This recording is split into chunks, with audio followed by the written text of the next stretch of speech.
Good morning, everyone. Welcome to this session for the Languages and Cultures program here at the School of Slavonic and East European Studies, that's SSEES within UCL. My name is Sam Kelly. You might have seen me from a previous session if you've attended any others. I work here in the admissions office here in SSEES, and I'm joined today by Professor Pamela Davidson, who is the program area coordinator for our languages programs, and Lisa Walters, who is the admissions manager here in SSEES. So the format of today's session, we're going to start with a presentation from Professor Davidson, just kind of giving you an overview of the programs that we have here. And then from there, there'll just be an open Q&A session where you can ask any questions you have. It's a fairly small session today, so do feel free to have your cameras on and to ask us questions directly if you'd wish, but also we do have a chat function, so you can ask questions through the chat as well. And perhaps to start, it might be nice, as we have a variety of different programs that we're going to be discussing today, if you could just put in the chat or tell us which program you're interested in, so we know kind of what sort of interest you have coming into this session. So if you just want to put that in the chat, feel free. And after that, then I guess I'll pass over to Professor Davidson. Hello, everybody. Welcome to this question and answer session. So as Sam said, my name is Pamela Davidson. I'm Professor of Russian Literature here at SSEES, School of Slavonic and East European Studies, and I'm also carrying the role of admissions tutor for the MA programs offered by the Languages and Culture program at SSEES. I have to say I joined SSEES 30 years ago before it became part of UCL in 1999, and I really love the place. So I look forward to telling you a little bit. I'm going to give you a very brief overview of our MA programs, because I assume if you're interested, you've sort of done your homework and read up on the website about what we offer. But I'll just give you a little summary and a personal view of some of the attractions of the program. So as you'll have seen, we offer in the Languages and Culture program, we offer 3 different one-year MA programs. And the most specialized of these 3, which I'll start with, is the Russian and East European Literature and Culture MA program. This year, to give you an idea of numbers, we have 11 students enrolled on this program. It's the most specialized because, as you can see from the title, it focuses on literature and culture of the region, Russia, East European. And there is a tremendous range of interesting modules which are available on this program. And of course, on all our programs, you can also take up to 30 credits of other modules from elsewhere in UCL. So just to give you a little taste of the sort of things that you might be doing on the Russian and East European Literature and Culture MA program, there are modules in literature, for example, Discourses of Empire and Identity, which covers a number of significant 19th century Russian novels, or in the modernist period, Literatures of Rupture, which covers periods from decadence through to the post-Soviet period in Russia and East Europe. There are courses on film, like The Reflecting Screen, Russian and Soviet cinema in cultural context, courses on the visual arts, contemporary art and politics of Eastern Europe and Russia, courses on crossroads of culture, for example, language and identity in the literatures of Ukraine, from Crimea to the shtetl. Those are just a few examples, and you can see from these examples that we try in our courses to often cut across national boundaries and to combine different approaches to a particular subject. So that's Russian and East European literature and culture. And then in addition, we have another 2 one-year MA programs, Russian Studies and Central and Southeast European Studies. Now, both of these are multidisciplinary and very flexible. They offer 3 different disciplinary perspectives: literature and culture, history, and social sciences. And you can choose to focus on one of these disciplines or to combine all of them in different ways. Yeah, so you can emerge from this as really a very sort of having quite a very broad multidisciplinary approach to the area that you're focusing on. And you get, obviously, there are core modules which offer methodological training in the particular 3 disciplines which you can choose from. And then we also offer, for all of our MA programs, a tremendous range of languages, I think 11 in all: Bulgarian, Czech Slovak, Estonian, Finnish, Hungarian, Polish, Romanian, Russian, Serbian, Croatian, Slovene, and Ukrainian. All of these are available at beginner's level and also at intermediate level. And in the case of Russian, because of high demand, we also offer advanced and even advanced superior levels. So obviously languages are very integral to what SSEES is and to our approach to interdisciplinary area studies. So with all of these 3 one-year MA programs I've just outlined briefly, the structure is the same. You have to take 180 credits, of which 60 credits, i.e. a third, is accounted for by the dissertation, which is a 10,000 word piece of original research on a topic of your choice. And the remaining 120 credits are split between modules which might be 30 or 15 credits each. And I mentioned before that you can also take up to 30 credits outside your discipline and chosen program. And I'd like to mention here as an example the Centre for Multidisciplinary and International Inquiry, which sits within UCL's School of European Languages, Culture and Society, known as CELCS, and they offer MA programs in language, culture and history, comparative literature, European studies, film studies, translation, and much more besides. So there's a huge amount of choice.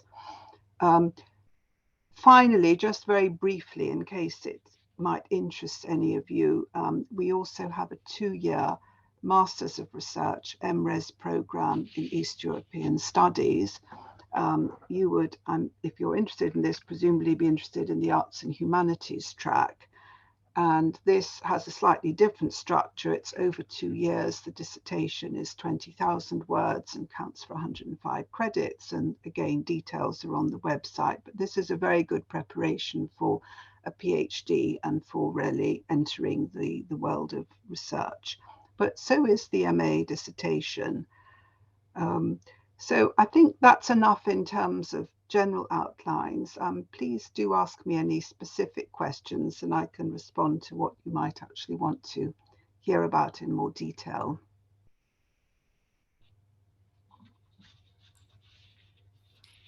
Thank you for that overview of the program. That was hopefully really useful for everybody.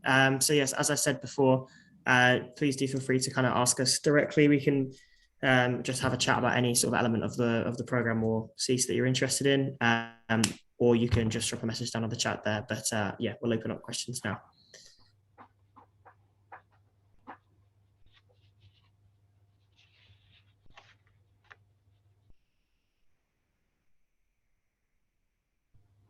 While you're thinking about your questions, perhaps one other thing I could mention is a sort of broader aspect of how enjoyable it is to be a postgraduate student at SSEES, because we have a very lively research culture and many different seminar series in Central European studies, in Russian studies, a very active Russian cinema research group which runs regular seminars, and the post-Soviet politics weekly meeting, for example. So there's an awful lot going on, and you're part of a sort of very thriving, engaged community of people who are all working on related topics. And I think this informal aspect of being a student at SSEES is very important, as well as the more obvious formal things. So Catherine, you've asked, You said you're not quite clear how you can combine the 3 different pathways. Presumably you mean on either the Russian studies or the Central and Southeast European Studies MA program, is that right? Assuming that that is what you mean.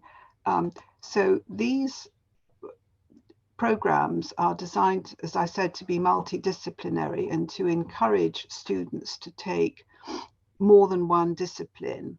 But there's a lot of flexibility within that. So if, for example, you wanted to specialize on the literature and culture side of things, yes, I see you meant the literature, culture, history, and social sciences. So you would do the foundation methodological courses in literature and cultural theory. You might also want to do introduction to hermeneutics.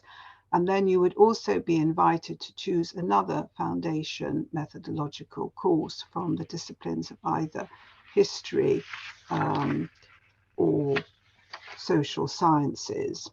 In history, it's historical methods and approaches. In the social sciences, there are courses on qualitative methods and understanding and analyzing data.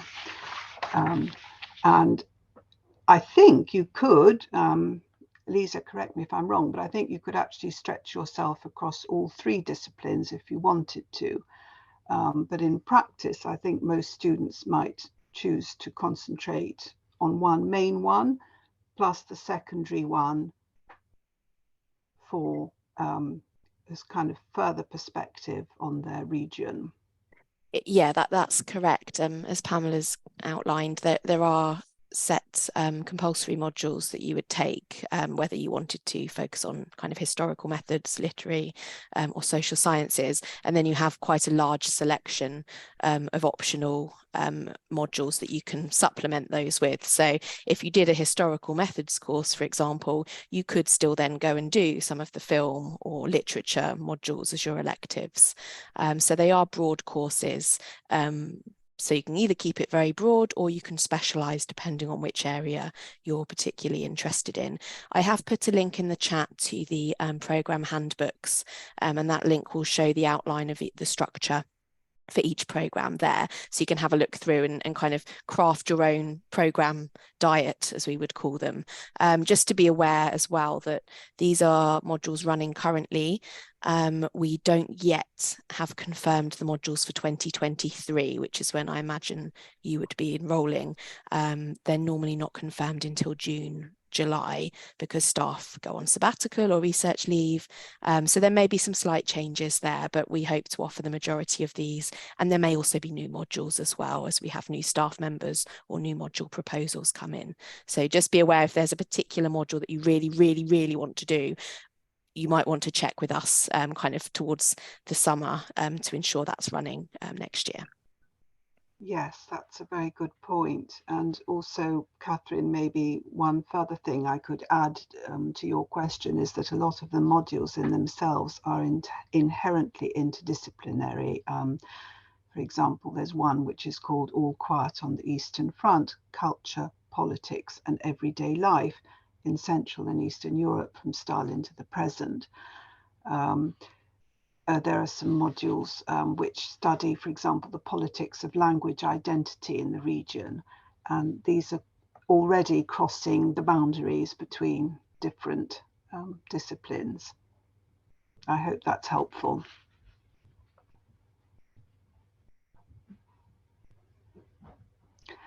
Yes, the business and economics. So this is the one discipline which is very much part of SSEES, but which is not offered on these particular programs. And if you're interested in doing economics, you should really be looking at the economics and business MA programs.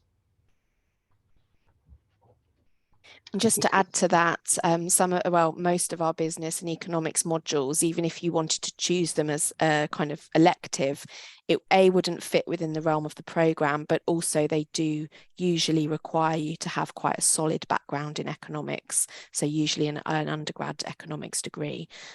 So we have got a session on the economics and business session, masters, that was recorded yesterday. That should be going up on our YouTube channel very shortly if you wanted to explore those and you think you might be eligible. Yeah.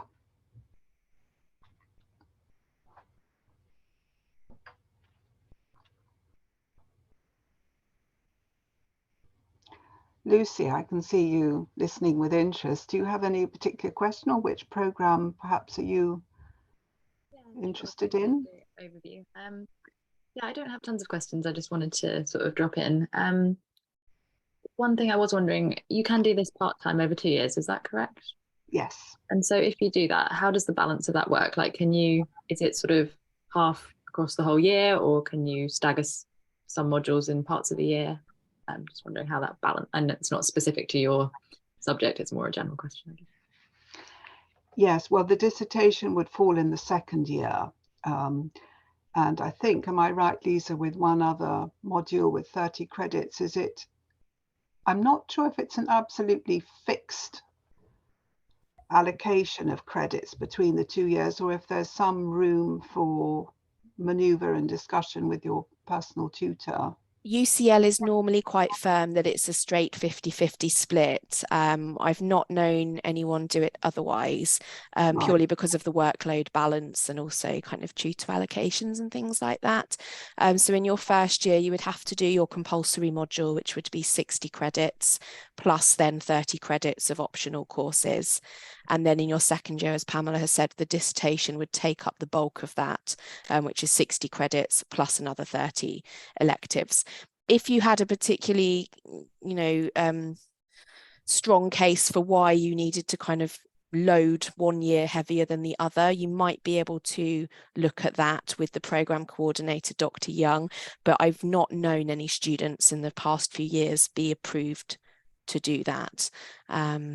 So it's usually 50-50. I mean, the second year will be less contact hour intense because your dissertation is obviously an individual project. So you would have meetings with your supervisor, but there won't be as many classroom hours in the second year. So if you're kind of planning this around perhaps working or family commitments, the first year you would be expected to have more contact hours on campus than the second year.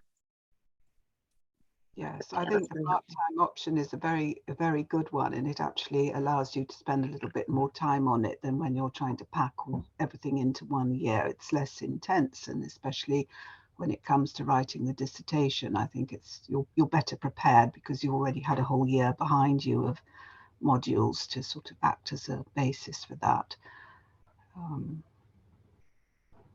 I think that kind of touches on Catherine's question, where she says, would you recommend the part-time course for someone who hasn't studied in this field for a while in order to be better informed in the choice of my dissertation topic?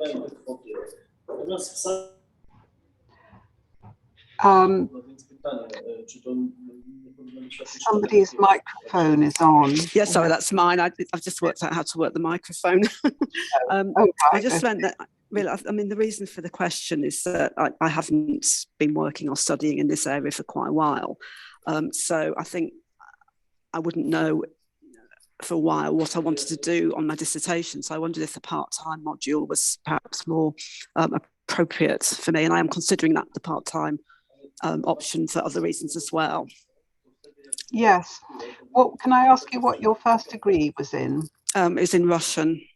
In Russian, I see. So you're not moving into a new kind of area. It's a very individual thing, and there's no single right answer to that.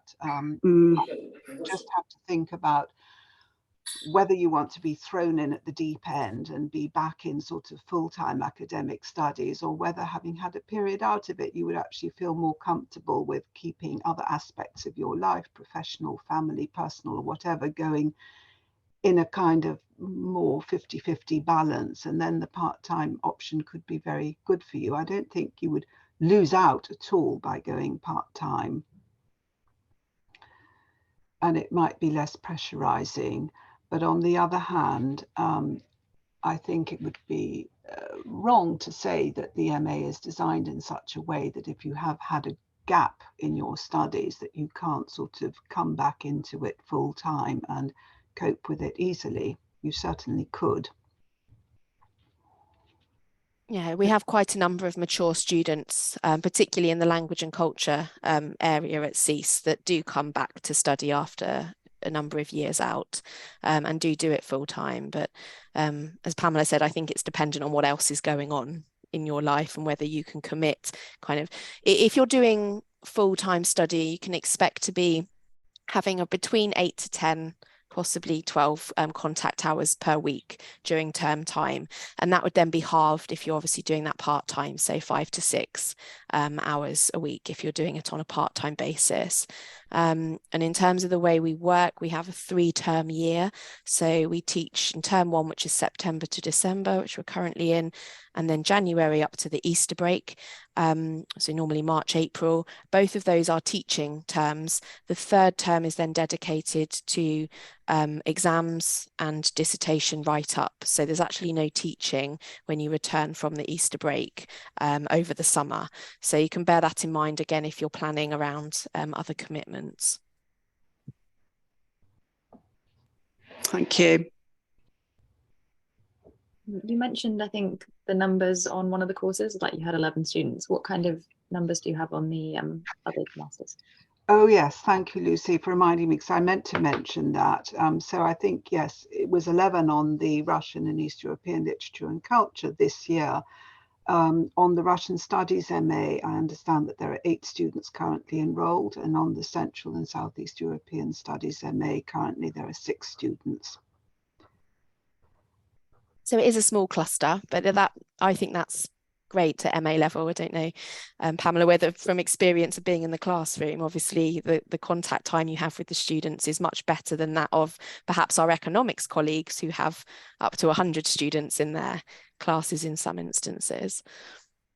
Yes, I think that is very much a feature of the teaching on our MA programs, and in the Languages and Culture program, this is true also of BA level as well as MA level, that we have very small groups seminars, and we actually did exceptionally well in the NSS ratings. This is for undergraduates, obviously, but our program was sort of the best in UCL, and I think, you know, amongst the best. That one of the reasons for this is because students really benefit and gain tremendously from being taught in small groups. It's extremely interactive, and you really feel part of something. You don't just feel that you're a number in a much larger and bigger group. And it helps with developing your analytical skills and your writing skills, that degree of close contact. And just to contextualize it, we take in about 170 new postgraduate students in SSEES each year. So although the language and cultures cluster is relatively small, you're obviously joining those on our politics degrees, on our history programs, our international masters program, and our economics. And you will share certain modules with those students. So you'll get to know your kind of cohort very well, but you'll also get to know students elsewhere in SSEES who are doing shared modules with you, and also through all the social and kind of research activities that happen outside of the classroom as well. So there's a real mix of students, and it's quite a large group, but within a small community, if that makes sense. Yes, which is very nice. It's like if you think of the Russian dolls, the matryoshki, and the little doll within the bigger doll, it functions like that. And also this metaphor is good for the position of SSEES within UCL as a whole, because, you know, we have our own building. We are a very sort of distinct unit with our own history. And in my experience, students often have a very strong sense of belonging to SSEES. They feel that SSEES is their sort of home within the much bigger body of UCL. And it's always nice to feel that you're part of a smaller community.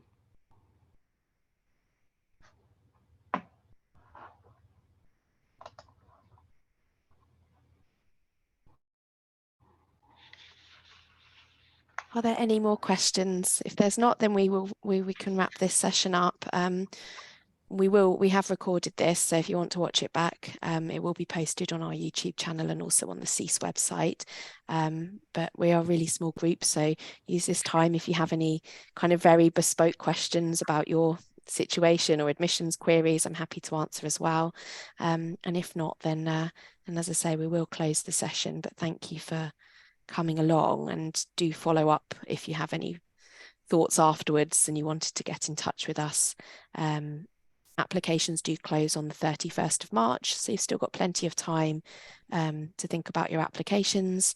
We don't tend to close them any earlier for these programs, but I would advise applying as soon as your kind of statement is ready, just because we do offer on a rolling basis. And the sooner you get your offer, the sooner you can start planning kind of timetables and what modules you might want to be picking, particularly if you are going down the part-time route. Just to add as well, we're holding an in-person graduate open evening. That's going to be for all of our postgraduate programs, and that's going to be in January. We'll be publicly announcing that pretty soon, so keep an eye on our social media channels and our website for more information on that. Catherine, I know you've signed up for a tour to see our department in person, but Lucy, if you are interested in coming visiting the department, we do run department tours on Wednesday afternoons. So again, if you go on our website, you can look into booking that, and you get shown around by a student ambassador, and then you can meet either myself or Lisa as well, and we can go through any questions you might be having about the course. So that's all that stuff. Yeah, just keep an eye on our website for information on that. Otherwise, yeah, thank you very much for attending today. Thank you to Pamela and Lisa as well. And yeah, I guess we'll bring this to a close. Thank you for coming. Thank you so much, guys. Thank you very much. Bye. Pleasure. Good luck. Thank you. Bye.